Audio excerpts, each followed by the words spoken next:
मैं रिजू दत्ता जी को शायद इस बात की जानकारी नहीं है कि बांग्लादेशी घुसपैठ पश्चिम बंगाल में आज से नहीं हो रहा है। ये 1971 में जब बांग्लादेश बना और उसके पहले भी इस पर सुप्रीम कोर्ट में लगातार केस चल चुके हैं। कितने लोगों को यहां से बाहर भेजा जा चुका है वापस, घुसपैठियों को। और ये घुसपैठ 1971 से चल रहा है। और जो ये कह रहे हैं आइडेंटिफिकेशन, हम तो 2014 के पहले वालों को दे रहे हैं। लेकिन मैं कह रहा हूं कि जब हमारी सरकार तो 2014 में आई है, रोहिंग्या और बांग्लादेशी घुसपैठ के तो 1971 से चल रहा है। और उसी को, और ये जो कह रहे हैं आइडेंटिटी कार्ड और फलाना कार्ड, तो यही तो आपने किया ममता बनर्जी ने कि वहां जो है नकली वोटर आईडी, नकली आइडेंटिटी कार्ड उन लोगों को जो कि जिनका रिजू दत्ता उसका दुरुपयोग करके आपने उनका वोटर कार्ड बनाया। देखिए रिजू दत्ता, बीएसएफ के डीजी के हिसाब से, रिजू दत्ता आपके पास ही आ रहा हूं, रिजू दत्ता आपके पास ही आ रहा हूं। रिजू दत्ता देखिए, रिजू दत्ता बीएसएफ के डीजीपी के हिसाब से वेस्ट बंगाल रोहिंग्यास के लिए ज्यादा फ्रेंडली है। यह बीएसएफ के डीजीपी ने पब्लिक स्टेटमेंट दिया है। आज गृह मंत्री अमित शाह ने बोला है कि आपकी सरकार जो है वो उनके साथ कोऑपरेट नहीं करती। रोहिंग्याओं को या घुसपैठियों को रोकने के लिए असम के अंदर घुसपैठिए रुक गए, यहां पे इसलिए नहीं रुक गए क्योंकि आपकी सरकार वहां पे है, आप इसको वोट बैंक के लिए इस्तेमाल कर रहे हैं। 2005 के अंदर रिजू दत्ता जी, ममता बनर्जी जी ने पार्लियामेंट के अंदर कहा था कि ऐसी स्थिति आ चुकी है कि बांग्लादेशी कौन है, हिंदुस्तानी कौन है, मुझे पता नहीं चल और सोमनाथ चैटर्जी के ऊपर वो फाइल को भी फेंका गया था। इतनी उस वक्त वो फ्रस्ट्रेटेड थी। तो अब मुझे बताइए कि 2005 की ममता बनर्जी गलत है कि इस वक्त हृदय परिवर्तन हुआ है? Riju Datta go ahead. मैं आपको आंकड़े बताता हूं, मैं चिल्ला चिल्ली नहीं करता बीजेपी की तरह, मैं आंकड़ों से आपका जवाब देता हूं। 2022 में बीएसएफ का डीजी, मैं आपको ओपन बोल रहा हूं, बीएसएफ डीजी इन 2022 उन्होंने क्लियरली कहा कि बंगाल में कोई घुसपैठ नहीं हुआ है। 5 लोग आए थे बांग्लादेश से जिनको हमने वापस कर दिया। Number 1 point. और नंबर 2, मेरा के शर्मा जी से एक सवाल है।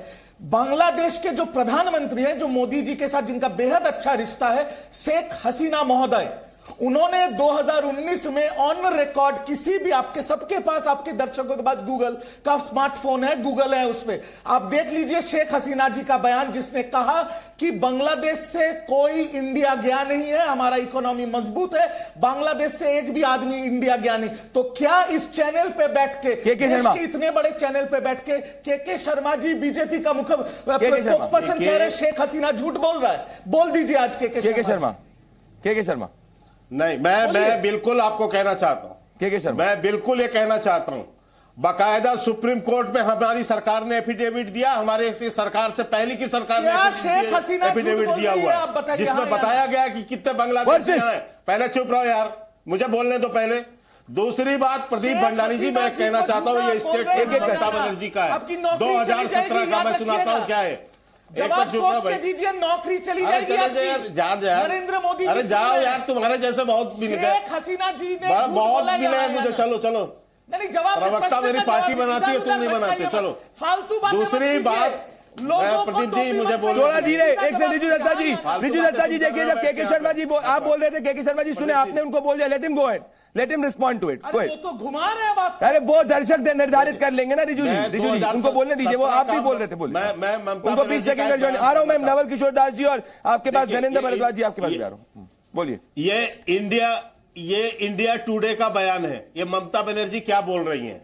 ममता बनर्जी का कहना है रोहिंग्या शरणार्थी आम लोग हैं, आतंकवादी नहीं है।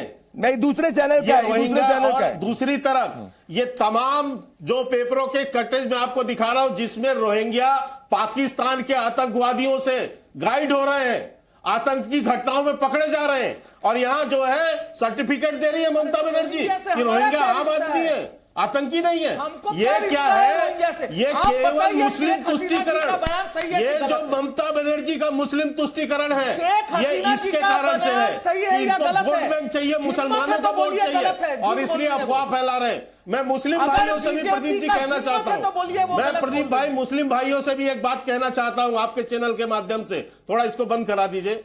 मैं कहना चाहता हूं भारत के मुस्लिम भाइयों से, आपके हक, आपके अधिकार, आपके जो चीजें हैं, आपका जो हक है, उस पर ये बांग्लादेशी घुसपैठियों और रोहिंग्याओं को लाकर आपका हक मार रही हैं। ममता बनर्जी को समझिए, ये आपके बेटे मेरा सवाल ये है रिजू दत्ता जी, और देखिए Riju Datta, you are a very senior spokesperson. Riju Datta, मेरे साथ आप 1000 डिबेट कर चुके, काफी सीनियर स्पोक्स पर्सन है। के शर्मा भी बहुत सीनियर स्पोक्स पर्सन है। पर मेरे लिए मैटर इस वक्त ये कर रहा है कि पॉइंट क्या है। पॉइंट ये है कि सिटीजनशिप अमेंडमेंट एक्ट से मोहम्मद अतीक और नवल किशोर दास जी, ज्ञानेंद्र भारद्वाज जी, इसका तुरंत आपके पास आ रहा हूं, किसी की नागरिकता नहीं जा रही है। मैं कह रहा हूं मोहम्मद अतीक, झूठ क्यों फैला रहे हैं आप लोग?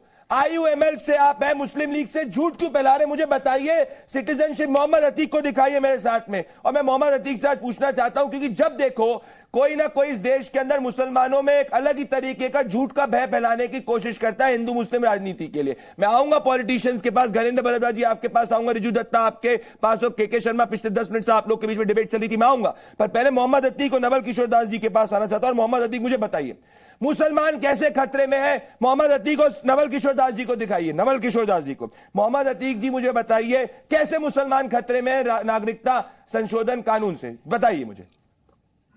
प्रदीप जी, सबसे पहले बात तो आपने जो कहा कि जो है अतीक झूठ फैला रहे हैं, लेकिन मैं कहता हूं आप झूठ फैला रहे हैं कि मैं कोई झूठ ही नहीं फैला रहा हूं। ये मैं बता रहा हूं झूठ इसलिए फैला रहा हूं, सुनिए बता रहा हूं, क्योंकि जब आप सुप्रीम कोर्ट के अंदर जब याचिका डाली गई कि भाई इससे सेक्युलरिज्म खतरे में पड़ जाएगा, मुस्लिम्स जो है उनको एक इंप्लिसिट भय रहेगा, मुझे बताइए कैसे, आप मुझे बताइए कि कैसे।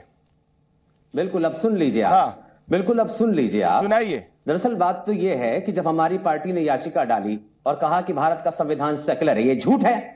अरे तो सिटीजनशिप अमेंडमेंट एक्ट कैसे सेक्युलरिज्म के खिलाफ है, मुझे बताइए। ये रहा एक्ट मेरे पास में, इसमें कहां लिखा है मुसलमान शब्द इस एक्ट के अंदर है ही नहीं, मुझे बताइए। मोहम्मद अतीक झूठ बोल रहे हैं, मुस्लिम बिल्कुल झूठ बोल रहे हैं आप, क्योंकि आप कह रहे हैं कि सेक्युलरिज्म के खिलाफ है, कैसे सेक्युलरिज्म के खिलाफ, बताइए। कहा कि मैं सीए के पक्ष में हूं, अगर आप सीए के पक्ष में हैं तो फिर डिबेट क्यों कर रहे हैं? बिल्कुल कर रहा हूं, क्योंकि आप भ्रम फैला रहे हैं, क्योंकि ये नेहरू जी से लेकर कांग्रेस वर्किंग कमेटी ने 24 नवंबर 1947 को देश को कमिट किया था कि धार्मिक शरणार्थियों के लिए खड़ा होना है। तो मैं हिस्टोरिकल गुलजारीलाल नंदा से लेके मनमोहन सिंह से लेके कांग्रेस वर्किंग कमेटी के प्रेसिडेंट के हिसाब से बोल रहा हूं, मैं यहाँ पे मैं पक्ष में हूं, और मैं आपसे ये पूछ रहा हूं कि आप बताइए मुझे कैसे सेक्युलरिज्म के खिलाफ है, कि आप मुझे बताइए। अभी आपने एक शरणार्थी को दिखाया, वो कह रही केजरीवाल से कहो कि टांग ना अड़ाएं। अरे अभी आए नहीं है, और भारत, अरे आए यही है, मैं यही है वो, मैं चाहता हूं शरणार्थी को मोहम्मद अतीक के साथ लाइए। आज इनका आलम ये है जो घुसपैठिए लाए जा रहे हैं। अरे कैसे घुसपैठिए हो गए?